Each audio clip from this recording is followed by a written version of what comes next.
Good afternoon. We have guests. We're only 2 minutes late. 2 minutes, yes, exactly. And we are delighted to have our guests, who are Nils Hilmer, Germany's State Secretary in the Federal Ministry of Defense, Katharina Stasch, Germany's Director General for International Order and Disarmament in the Federal Foreign Ministry, and you know, of course, Jean-Pierre Lacroix, our Undersecretary General for Peace Operations. Jean-Pierre will start things off, and then we will go to our two guests, and then we'll go to you. Jean-Pierre, please. Thank you very much, Steph, and a very good afternoon to all of you. Thank you for joining, and of course, I'm delighted to be joining State Secretary Nils Hilmer from the Federal Minister of Defense of Germany and Dr. Stasch, the Director General for International Order, the United Nations Arms Control at the Federal Foreign Office of Germany. And of course, I want to start by really expressing our gratitude to Germany for hosting the upcoming peacekeeping ministerial level meeting on peacekeeping in Berlin. It will be held on the 13th and 14th of May, so it's really around the corner, 3 weeks. And of course, it's a very timely meeting, a unique opportunity to highlight the added value of peacekeeping, to display what I believe will be a strong level of support and commitment from member states to peacekeeping, but also a common determination to address current challenges and to work together to deal with those challenges, to adapt existing peacekeeping operation and make sure that we, as what I call the family of peacekeeping, the UN and the member states will remain ready for any new occasions or any new peace operation that may eventually be created. Now, we are obviously in a context that is challenging. Needless to say, we're facing more conflict within and between states than at any time since World War II. And also the nature of this conflict is rapidly evolving. And these are obviously important challenges to us. Peacekeeping, the conflicts are increasingly complex and intertwined. We are facing drivers of conflict that with an increasingly important influence on an impact on peacekeeping, such as the transnational organized crime or the impact of climate change. And of course, we're also facing the challenges posed by the evolving enablers, particularly digital technologies, which of course have positive and certainly can have a positive impact, but also have negative ones, including the mis and disinformation. And of course, all of this is happening against the backdrop of an increasingly divided and polarized international community, which obviously is, I believe, our major challenge when it comes to not only peacekeeping, but anything that the UN does on peace and security. However, I think that it's important to look at the added value, in spite of all these challenges, of what our peacekeepers do every single day in the field. Every single day they protect hundreds of thousands of people, sometimes, very often actually making a difference between life and death for these civilians. Every single day they prevent resumption of hostilities in a ceasefire context, and they do many other things such as supporting political efforts and helping build capacities for host governments. The ministerial meeting will be a very important opportunity for the UN and member states to determine how, going forward, we can address all these challenges and make sure that we collectively work so that peacekeeping remain one of the important, viable, credible, and effective tools of the United Nations and multilateralism in the future. Of course, we will also discuss how we can make peacekeeping more cost-effective, because we are aware that we are operating and we will be operating under increasingly severe financial constraints. So I just want to end by, again, thanking Germany and looking forward to a high-level participation of member states. I think the the information that we're getting in terms of the level of attendance is very encouraging. And from our point of view, of course, we're delighted to know that our Secretary General will be participating in the Berlin meeting in 3 weeks' time. So thank you for your attention, and I believe that Please, State Secretary, please. State Secretary. Yeah, thank you so much, Monsieur Lacroix, for hosting us just a few weeks ahead of this year's UN Peacekeeping Ministerial. I'm extremely grateful for the fruitful exchange we had in preparation of the big event. The new German government, I would say, will host in Berlin on May 13th and 14th, just a few days after its constitution. We expect approximately 1,000 guests, many delegations being led by foreign and/or defense ministers. The aim of this conference is to discuss the future of peacekeeping and to generate substantial pledges. Germany took over the baton from Ghana in December 2023. I would like to use this opportunity to thank the UN Secretariat and the group of co-chairs for supporting us in our preparations on the road to Berlin. UN peacekeeping is effective multilateralism in action. It is active burden sharing and the embodiment of partnership. We are convinced that UN peacekeeping has proven to be one of the most important tools the international community has in international crisis management. However, we still face many challenges with regards to changing conflict dynamics, disinformation campaign or targeting missions. Hence, it is all the more important to discuss about the future of peacekeeping. By hosting this high-level political forum for exchanging and pledging, we continue to take on responsibility in crisis management around the globe. We want to provide a forum for member states to discuss how we can continue making UN peacekeeping strong, effective, and fit for the future. By participating at the Berlin Ministerial, delegations can underline their political support for UN peacekeeping, contribute to closing critical capability gaps, and reinvigorate UN peacekeeping reform efforts. To that end, we combine the traditional element of pledging with interactive elements of discussions. On the first day, foreign and defense ministers will have the opportunity to discuss the future of peacekeeping and peacekeeping reform. At the end of the first day, we will invite guests to the Ministry of Defense for an exhibition and evening reception that will showcase peacekeeping in action and German support to UN peacekeeping. On the second conference day, the heads of delegation are invited to announce substantial pledges. In parallel, delegations can also engage in dedicated high-level breakout sessions. For you, the media, we will set up a press center where you will have a base for the 2 days of the conference. The media note with all detailed infos has been distributed. The results of our discussions will provide important input to the UN Secretary General's review on the future of all forums of peace operations mandated in the Pact for the Future. Through the Berlin Ministerial, we will ensure UN peacekeeping remains at a sufficient level of preparedness for both current and potential future missions. And we want to increase overall mission effectiveness while enhancing safety and security of our personnel deployed. Germany is both large financial contributor to the United Nations and UN peacekeeping, as well as a troop and police contributing country. Germany has been involved in peacekeeping since the 1970s and is currently contributing with military personnel to missions such as UNIFIL in Lebanon, UNMISS in South Sudan, and MINURSO in Western Sahara. We also support peacekeeping reform projects, for instance, on digital technologies, on medical support in UN peace operations, on women in peacekeeping, as well as on operational resilience and environmental management.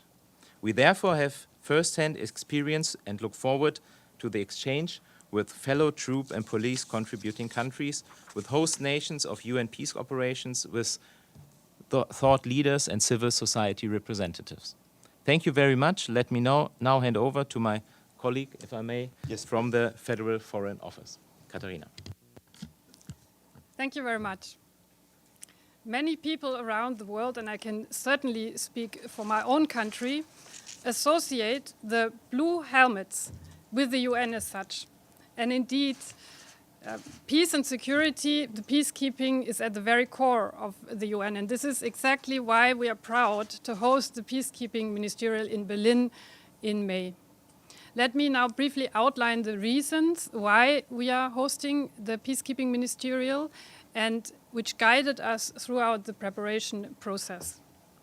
Number one, with the Peacekeeping Ministerial, we want to send a strong signal in support of the UN and certainly in support of peacekeeping.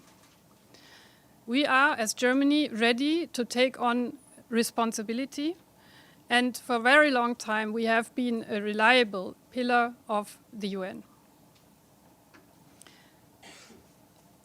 Number two, this is about peacekeeping. And you all remember the Pact of the Future, and which was co-facilitated by Germany and Namibia. And this is really to provide a follow-up to the Pact of the Future. Actions must follow words. This is about peacekeeping, and yes, the world has changed. There are new challenges to peacekeeping. We want to discuss them. We also want to contribute to the Secretary General's report on the future of peacekeeping. And number three, this will be about pledges. And we are hoping for substantial pledges, financially, but also content-wise. This is also an opportunity to say again thank you for those we are organizing the Peacekeeping Ministerial together with. First and foremost, the UN, but also our co-hosts and those who hosted the preparatory meetings. This is really teamwork. It's also about civil society who have been contributing to the process and will continue to do so. And this is just to briefly highlight.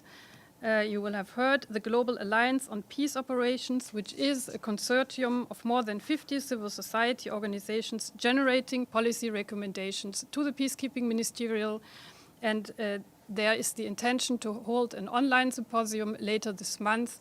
And there will also be an event in the eve of the ministerial itself. And delivering a little more information on the details, let me highlight that we intend to deal with issues such as enhancing the cooperation between the UN and the regional organizations, the role of technologies in safety and security, effectiveness and promoting information integrity, integrating peacekeeping, peacebuilding and conflict prevention, operational resilience and environmental management, women in peacekeeping, as well as achieving more responsive and accountable peace operations.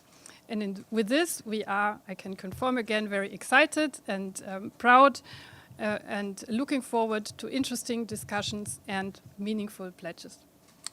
Thank you very much. We'll go to our first question. Edie Leder.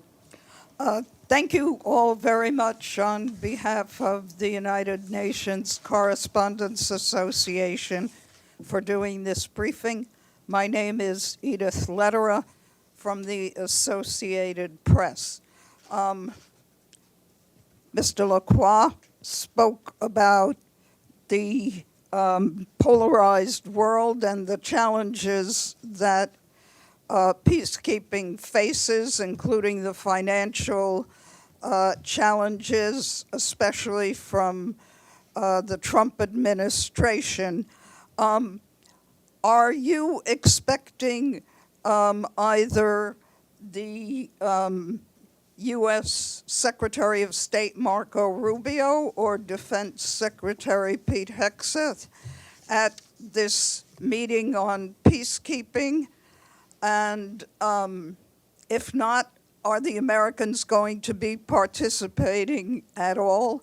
Have you gotten any indication of whether they plan to pay any of their past and present peacekeeping dues? And what kind of an impact is this going to have on peacekeeping operations? I know that's a lot, but I think that's what we're all interested in. Thank you. That'll be the first and last question. So. Jean-Pierre, please. Thank you. When it comes to the attendance by U.S., potentially other countries, I think I will leave it to the to Germany, to my German friends, because you are the inviting party. You are the host of this meeting. But what I can tell you is the following. First, obviously, I mean, the United States is and has always been a very important partner, and I should say also a very important supporter of peacekeeping operation throughout the years. And we look forward to continuing cooperation with the United States. Now, when it comes to finances, I think that in any case, we are looking at times where financial resources will be limited. So we know that.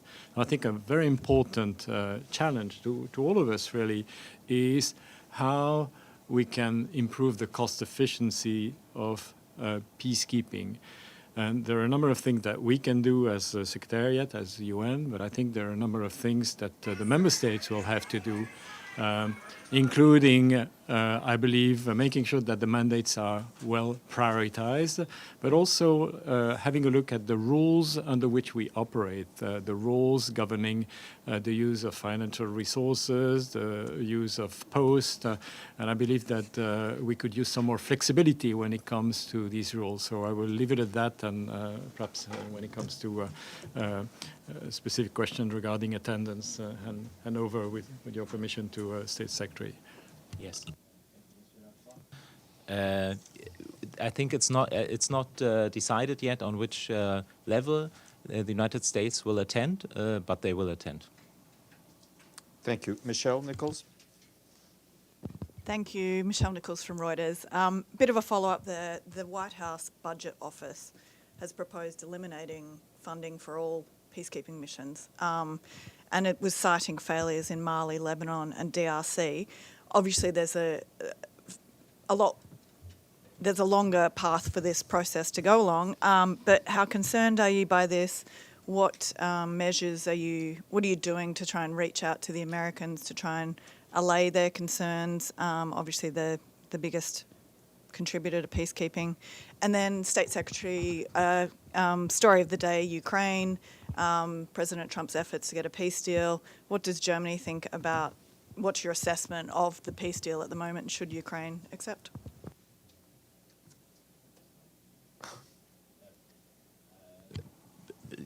I mean, as you know, we are right, and as I said, that we are right now in finding a new government. So I would better like not to answer that question at this moment. But we're happy to discuss that in the next weeks. Yeah. Jean-Pierre? On the U.S. sort of domestic process, I think it's better not to prejudge because, as you say, I mean, the process is still will have many steps ahead. So I think it's again would not be really useful to speculate. But again, I think in any case, we'll have to look at how we make the best possible use of our financial resources moving forward. But I think the Berlin meeting would also be an important opportunity to highlight the added value of our peacekeepers. Yes, we are operating under the challenges that I mentioned. I think the most important one is the division of our member states, because if we want to achieve the kind of final success to peacekeeping where ultimately a political solution is implemented and leads to stability, and then the supporting peace operation can withdraw, that requires a much more united Security Council and international community that we currently have. But that doesn't mean that our peacekeepers do not really make a huge difference. And, you know, it's in terms of the protection of civilians, which is, just have to go to the field and meet with the hundreds of thousands of people who are being protected by the peacekeepers. And it's also in terms of making sure that those ceasefires, for example, in Cyprus, where, and it's just an example, so many incidents occur between two parties that do not speak to one another. And if there isn't a peacekeeping operation to sort of liaise with them and de-escalate, then what can happen? So, and many other things that need to be really highlighted. Again, like all UN presence in the field, like our humanitarian colleagues in the field. We would want to achieve more than we can achieve. We're facing, like them, many challenges, but I think it's important to really emphasize the difference that our peacekeepers make every single day, and I believe that the Berlin meeting will be an opportunity to highlight this added value. And just a quick follow-up. Are you trying to reach out to people in DC about this? Are you We're having in any touch with, difficulties? of course, we're in touch with our American interlocutors. I've been in DC a couple of weeks ago, and we have regular contact with them. Thank you. Pam and then Joe. Oh, sorry. Thank you. It's Pamela Falk from U.S. News and World Report. Thank you for the briefing. A bit of a follow-up to some of the previous questions. Assuming some U.S. budget cuts, where do you think you can make up the shortfall? China's defense ministry said today that they're willing to pick up some of the funding. Have you gotten any? I can send you the statement if you want it. But there's a pledge right there. But where do you expect the money to come in, or do you foresee large cutbacks? Thank you. I'm happy that I read every day Steph's briefing because I know how I should answer to a question that begins with assuming. Yes. It's all very hypothetical, but what I can tell you is we really count on our member states to pay their due in full, on time. There has to be consistency, because we operate under mandates. Those mandates are given to us by member states, by the Security Council. We keep telling our member states, please prioritize those mandates. Make sure that we know what are the key mandated tasks from your point of view that we have to implement, and then please give us an adequate level of resources, and please pay on time and in full. And we have a responsibility to be accountable, yes, for what we do and how we use the resources. And we have a responsibility to work very hard to be more cost-effective and find efficiency. And we're absolutely determined, as I was saying. I believe that the Berlin meeting would also be an opportunity to discuss how we can better achieve these objectives. But it's a collective responsibility. That's what I wanted to emphasize. Well, I think you would have to ask them, really, the hypothetical question. Thank you. Joe, then Stefano, then Gabriel, then Evelyn. Yes, Joseph Klein, Canada Free Press, and this question is for anyone on the panel. There has been discussion in some quarters about if there is a ceasefire and a settlement in Ukraine for some kind of a peacekeeping type force in Ukraine post-conflict. There's also been mention of something along those lines in Gaza. I'm wondering whether if any of you would comment on the capacity of UN peacekeeping to meet such a challenge, should there be a Security Council mandate to that effect, and whether you anticipate that subject to come up at the Berlin meeting to plan for possible contingencies. Thank you.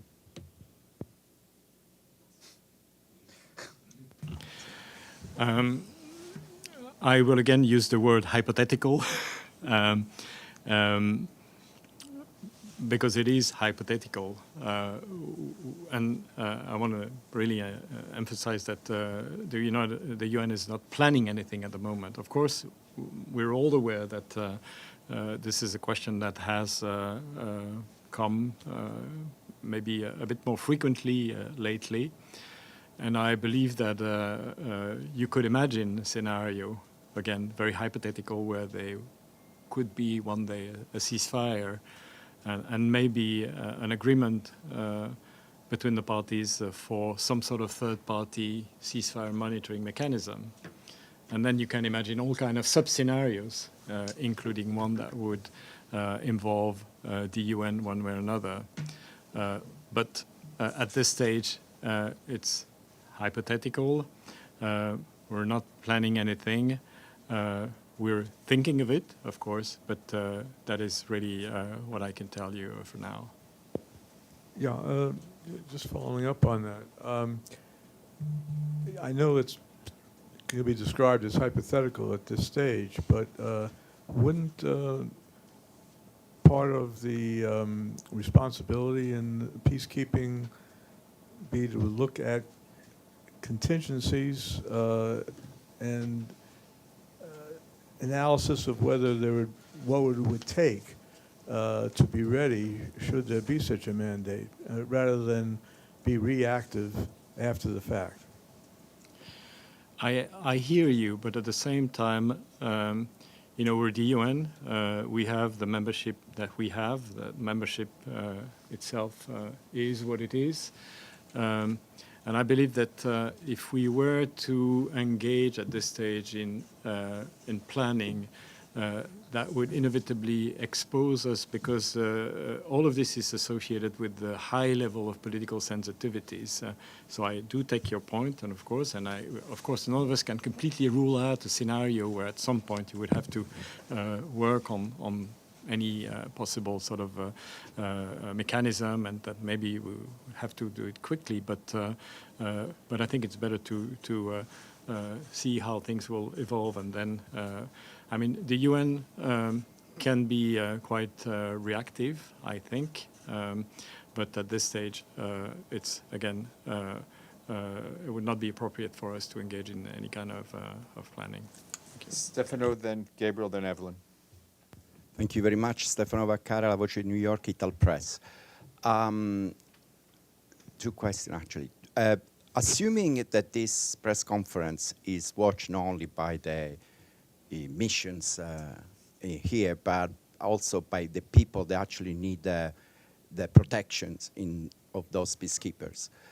Could you explain exactly the rules of engagement in a situation where there is, two-part fighting, for example, what happened recently in Lebanon, and people were basically in the crossfire, and there was there a mission that was, inside the base, and they were saying basically, who will come here will be protected, but of course people couldn't leave their houses because there was a crossfire. So in this conference would be this address to explain very well to the people that need to be protected how they can have the help of the blue helmets. And then to the Minister of Germany, is the European Union coordinating the way to help those peacekeeping missions, or your country as well, Italy, Spain, and so on,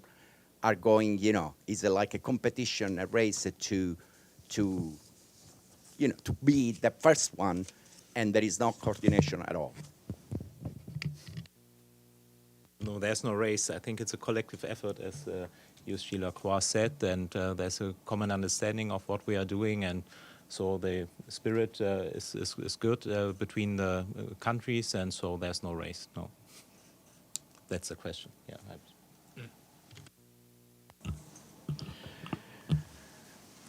I think on your first question, it is important to understand what peacekeeping is.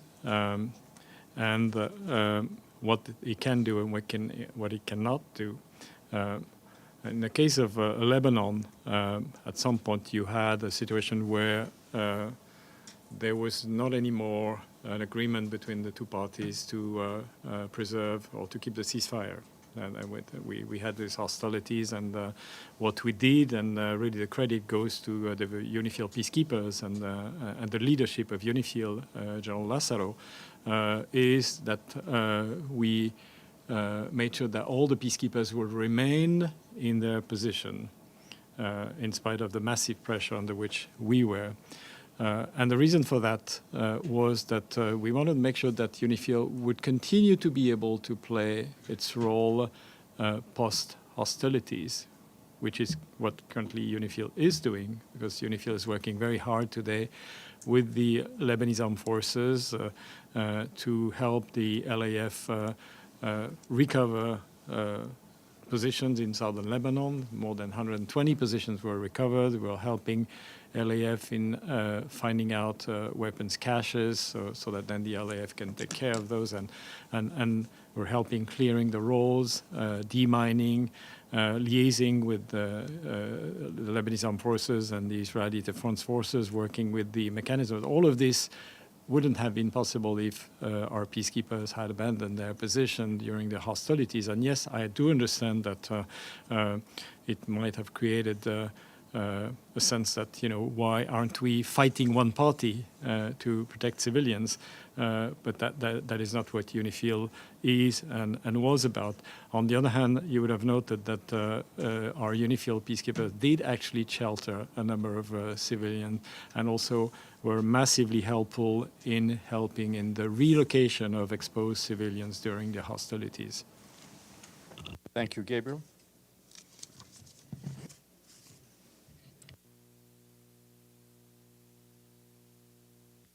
Thank you, Gabriel Elizondo from Al Jazeera English. Just 3 brief housekeeping questions about the meeting. One is on the background material, it said that there are 14 member states that are co-sponsors, one being the United States. Is that still the case? Is the U.S. still a co-sponsor as far as you know? Number 2, has China indicated who they plan to send to the meeting yet? And number 3, as you mentioned, Ms. Stasch, pledges. Do you have an estimate that you are shooting for, or at least a range? And will you be releasing the pledges received at the end of the conference? Thank you. Can I take the first 2 questions? Yes, the US will stay co-sponsor, yes. And is China coming? Yes, they are coming, and we know who is coming, but I don't know if it's already released, so I'm sorry that I can't answer that right now. Is it high level?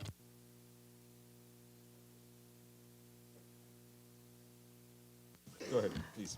Thanks a lot. Yes, on the pledges, obviously we are in the process, and we will only know the result at the end of the conference.